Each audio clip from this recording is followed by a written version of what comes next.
Son déferrement devant le procureur de la République, près le tribunal de grande instance du Fundi, a tempéré la colère de ceux qui, logiquement, en veulent à Dagobert Nwafo. Lorsque ce dernier débarque au parquet du TGI, le 14 mai en fin de matinée, beaucoup parient que ses jours en liberté sont comptés. La gravité de l'acte commis et le témoignage accablant de ceux qui ont vécu l'horrible scène ne lui donnent en principe aucune chance. L'on entend d'ailleurs des personnes martelées dans les couloirs du parquet que c'est fini pour lui et qui passera sa première nuit à Kondengui. Sauf qu'après y avoir passé toute la journée, sans mot dire, selon des informations puisées à bonne source, Dagobert Nwafo a été renvoyé pour complément d'enquête au commissariat du 5e arrondissement, situé en face de l'INJS, au quartier Ngouekele, non loin du domicile du présumé assassin du petit Matisse. C'est cette unité de police qui mène les enquêtes depuis l'éclatement de cette affaire. En le renvoyant pour complément d'enquête, le procureur a donné un délai de 72 heures pour avoir suffisamment d'éléments lui permettant d'avancer dans ce dossier qui fait jaser.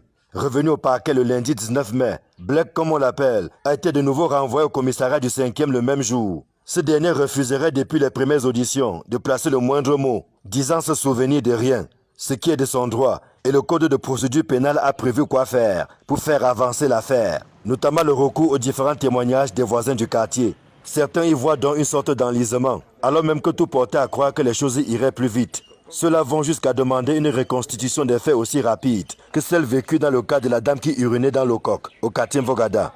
Un autre courant moins alarmiste pense que le temps d'une certaine opinion n'est pas celui de la justice et qu'il faut simplement prendre son mal en patience.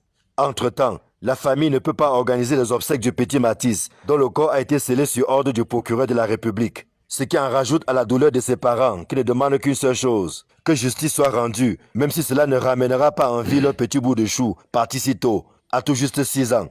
Bonjour les enfants, c'est papa. Mon mur est un asile psychiatrique à ciel ouvert et ma salle d'attente est toujours bondée. Bienvenue à la clinique les enfants. La justice pour les pauvres. La justice pour les pauvres est expéditive. Et expéditive, c'est-à-dire qu'un bonhomme est entré dans une maison. Il a pris un couteau. Il a neppé un petit de 6 ans. Pas une fois, pas 2 fois, mais 3 fois. Le petit est mort. En ce moment précis, le bonhomme dit qu'il ne parle pas. Du coup, l'affaire est bloquée. On dit qu'il faut faire des compléments d'enquête. Même le complément d'enquête, là, le type là, devait attendre son complément d'enquête à Kondengui. Il devait attendre. On veut compléter quelle enquête? Si on demande aux Camerounais, aux inspecteurs, aux gens là, qu'on veut compléter quelle enquête? C'est le complément de quelle enquête? Pour aller découvrir quoi? Y a-t-il quelque chose de plus derrière l'assassinat du petit Matisse? Est-ce qu'il y a quelque chose de plus? Ce bonhomme a été arrêté par la population, il a été bastonné.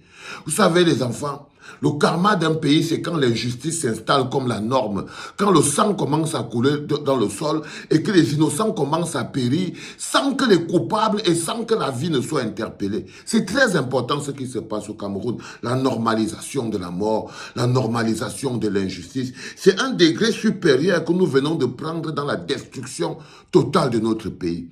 Je vais vous parler des profils comme Blake, ce bonhomme que vous appelez Blake là. Vous savez, dans tous les pays du monde, il y a ce qu'on appelle des assassins. Il y a ce qu'on appelle des tueurs à gages. Ils sont dans la ville. Ils sont utilisés par les hommes d'affaires. Ils sont utilisés par les policiers. Ils sont utilisés par les ministres. Ils sont utilisés par les hommes politiques. Ils sont même utilisés par la police. Et le Blake que vous voyez là, si aujourd'hui, il tient la justice par les couilles, parce que le problème avec ces gens-là, c'est que quand ils ont déjà bien fait le sale pour vous, vous devenez donc ce qu'on appelle des gens qui vous tiennent. Lorsqu'ils ont déjà fait le sale pour vous, ils peuvent donc vous faire du chantage. Ils peuvent donc vous faire du chantage. C'est-à-dire que vous voilà un moulin comme Blake comme ça. C'est un bonhomme qui a déjà certainement travaillé pour les ministres. Il a certainement déjà donné la mort à des gens pour des ministres. Il a donné de la mort à des gens pour des hommes d'affaires. Il a donné de la mort à des gens. C'est un bonhomme, quand tu le vois, la facilité avec laquelle il est parti, il a pris le couteau, il est venu, il a neppe le mot là. C'était la 2e fois qu'il tue quelqu'un en l'espace d'un mois. Donc il était à son 2e meurtre. C'est pas quelqu'un qui a un rapport étranger avec la mort. Non. C'est quelqu'un qui, au quotidien, c'est sa pratique quotidienne. La preuve, il a le réflexe de dire qu'il ne dit plus rien. Parce qu'il connaît. Il connaît la loi. Il connaît. Il est un officiel. Il sait que la seule manière qu'il a, c'est de fermer sa bouche. Il dit donc qu'il connaît la loi. Il ferme sa gueule. Il ne dit plus rien. Il dit, allez les appeler. Allez leur dire que si je tombe, ils tombent aussi. Voilà où on est arrivé. Allez les appeler. Allez leur dire que si je tombe, ils tombent aussi. Pour le moment, je ne parle pas. Quand vous entendez là, je ne parle pas, vous croyez qu'il parle de quoi? Qu'il ne parle pas de bébé Mathis? Non. Il dit qu'il se tait, comme il se tait pour le bébé Mathis là, comme ça qu'il se tait pour tous les autres meurtres qu'on a envoyé faire partout dans le pays. Vous croyez franchement que des gens comme cela n'existent pas au Cameroun, mais vous rigolez. Même dans les prisons, il y a des gens en prison qu'on sort la nuit, on le prend, on l'amène, on le met dehors, on l'envoie commettre un meurtre. Il part, il commet son truc, il revient. Il revient s'asseoir dans la prison, il est payé. Donc, vous avez des profils comme ça, comme celui de ce monsieur Wafo, hein, le père de l'idole. C'est quelqu'un qui, quand tu le vois, tu sais que c'est un contractuel des forces de l'ordre. Quand tu le vois, tu sais, l'arrogance avec laquelle il part massacrer le petit Mathis, c'est que tu comprends que c'est un contractuel des forces de l'ordre. C'est un contractuel des forces de l'ordre. Son travail, c'est de faire du sale. Et il le fait au plus offrant, celui qui peut payer. Quand vous entendez les gens dire que toi, je peux te faire n'importe quoi, on ne va rien me faire. Parce qu'il connaît qu'il peut appeler le vieux Wafo, il envoie le père de l'idole là, venir dans ta maison, te faire du sale. C'est un bonhomme que si on ouvre son casier judiciaire, vous allez flipper. Vous allez flipper. J'ai même appris que l'avocat de la famille du bébé Mathis, que lui-même a subi une agression. C'est-à-dire qu'il est parti à Yaoundé pour aller plaider l'affaire du bébé Mathis là. Il est parti à Yaoundé et tout. Qu'il est quitté là-bas et tout, maintenant qu'il veut venir organiser bien le dos. Il a été arrêté et on l'a tchouk-tchouk. On dit qu'on l'a tchouk-tchouk 9 coups. 9. L'avocat. J'ai lu ça sur Internet. Donc, pour que vous compreniez qu'il y a des choses au Cameroun, vous n'êtes pas considérés comme des êtres humains. Vous êtes considérés comme du bétail à qui on met de la nourriture dans la bouche, on met de la bière et tout. Et tout ce qui se passe autour de vous ne vous concerne pas. La preuve, c'est que même les poubelles qui entrent dans vos maisons, tant que ça n'a pas encore commencé à s'opposer dans votre plat, ça ne vous concerne pas. Les mouches s'installent partout sur les cordes chez vous. Vous avez rien de ce qui se passe au Cameroun dans vos vies, qui n'entre pas dans votre ventre ne vous intéresse.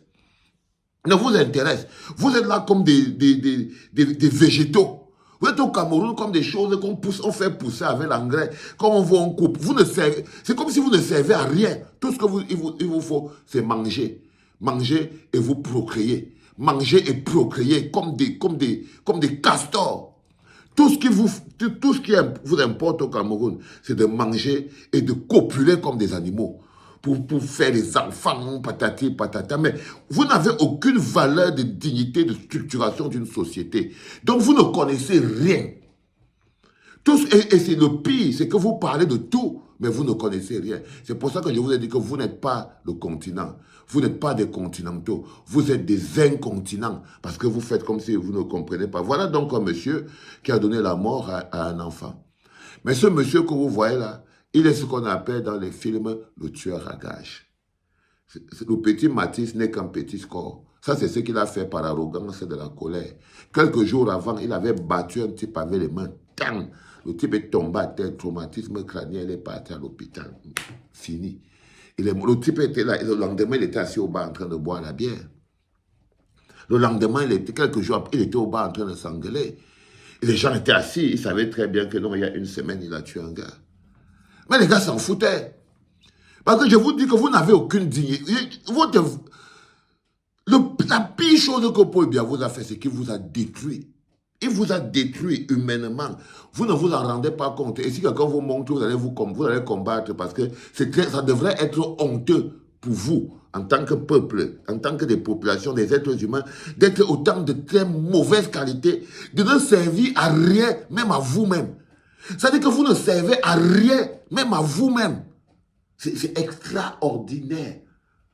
C'est extraordinaire. La valeur de la vie, vous n'avez plus le cas, vous enlevez la valeur de la vie au corps. Il vous a enlevé la dignité, la pauvre, la dignité d'un être humain. Vous n'avez plus la moindre dignité. Il a rempli les cœurs de haine. Parce que quand on t'enlève la dignité, on t'enlève la valeur de la vie, on t'enlève l'honneur. On te remplit là. Je veux voir mes enfants grandir. Quelqu'un derrière quelqu'un. Il faut vivre de la loyauté, le tribalisme. Quand on a rempli ça là, on a enlevé les valeurs, on a enlevé la grandeur, on a enlevé la dignité, on a rempli le tribalisme, on a rempli les greurs, on a rempli la haine à la place. Regardez comment vous êtes. Tout ce qui se passe autour de vous, la saleté, la puanteur et tout, c'est parce que vos cœurs ne connaissent plus de bonheur. Vous êtes des petits haineux sur pattes. Vous êtes une petite rage de petits haineux sur pattes. Un pays de 30, de 20 millions, au moins 25 millions de haineux qui ne vivent de bien que lorsque leur tube digestif, leur estomac a bu un peu de bien, mangé un petit pot et lorsqu'ils ont copulé. Et lorsqu'ils ont copulé, vos enfants peuvent souffrir, ça ne vous intéresse pas. Vous n'avez pas de lumière. Tant que vous pouvez boire une bière glacée, donc ça marche même. Et si c'est non glacé, ça ne vous dérange pas. Vous n'avez aucune dignité.